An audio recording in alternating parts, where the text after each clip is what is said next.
Welcome back to episode number 2 of the Development Diary series.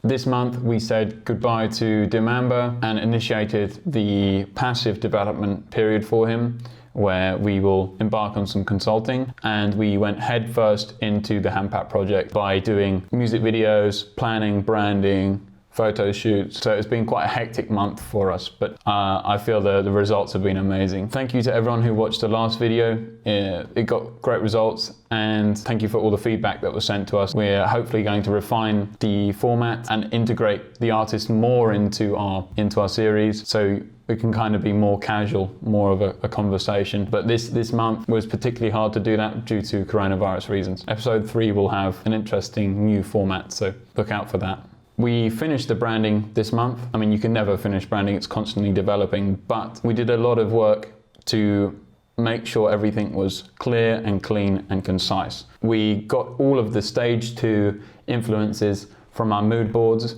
and put it into an organized way so people can see it in one section. We then got that idea and played around with the symbolism behind this sort of idea or communication. And I started to sketch the logos, place certain elements in the logo, and made sure we had an interesting idea down on paper before I went to Illustrator. When I got to Illustrator, we traced the logo with the image trace function in Illustrator.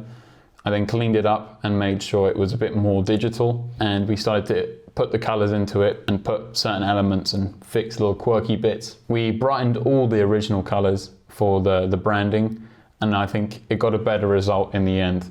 It feels more retro and more engaging. We also managed to get some text in there, which Arthur wrote down, and we traced it again. So it means we can kind of have this organic look, and I feel that it was sort of nicely done. In addition to this, we confirmed the communication, and it meant that we now understand how we need to speak to people on social media and things, which sort of came down to being quirky, sort of this interesting, down-to-earth person or people, and that's the personality we want to really show off. After the branding was kind of finished, we went into the meaning behind the upcoming EP. This is something that's really crucial to do before you go into your marketing plan, as you can understand the meaning and the message and the communication you need to convey to a listener. We did this by looking at previous photos we had taken, and we ordered it into a massive table where you could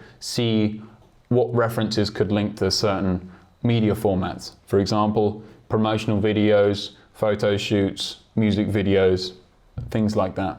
From all of this work, we managed to identify the meaning of the EP and found some themes where we can put into content and visual aspects. And I think this was a really good exercise to do, as we all found out that we're all on the same page, we're all going in the same direction, and it really helped us a lot actually. I always like to start with a graph in marketing. As I'm quite a visual person, I enjoy to place things and see how they'll work. We put together this graph where we could dissect the whole project, the whole release strategy into 6 different sections, and it makes this daunting task or daunting project down to a small task. In these little sections of the EP or this promotional campaign, we decided on focuses.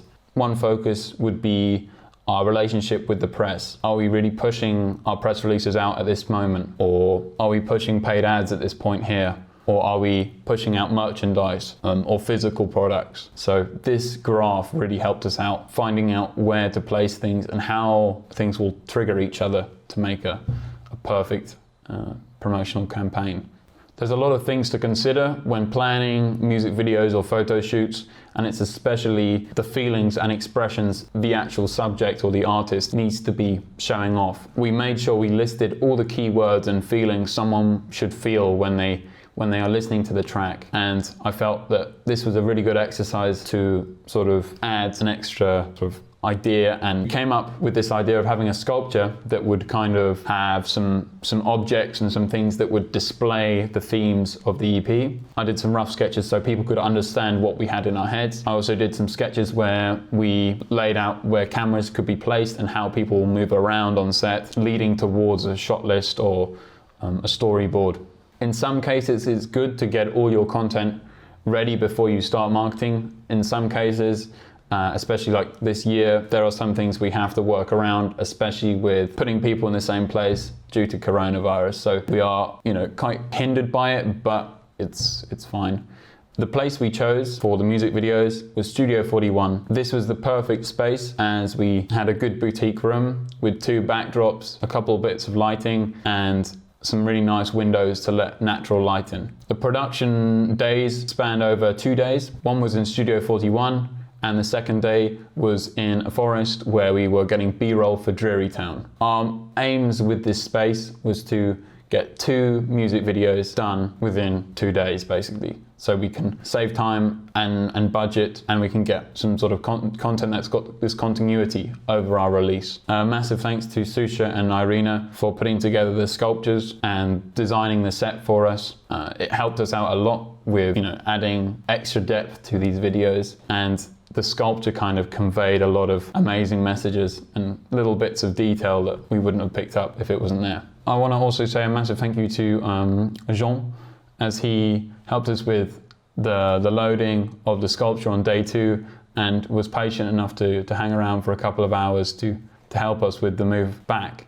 Thanks to him again, really, really massive help. Over the course of the 2 days, we also got some press photos. So for Dreary Town, the press photos were all edited in Lightroom just to get an overall perspective on which ones the guys liked, and we chose the ones that were the best for us, basically. And I then went into Photoshop and tweaked them a little bit and made sure they had a bit more depth and were technically correct. Throughout the Dreary Town shoot, I used a 28mm lens that was fixed, so it meant that I got a really nice bokeh and a really good vintage look to all the photos and the video as well. It did mean though I had to constantly focus and make sure everything was sort of correct, especially when filming.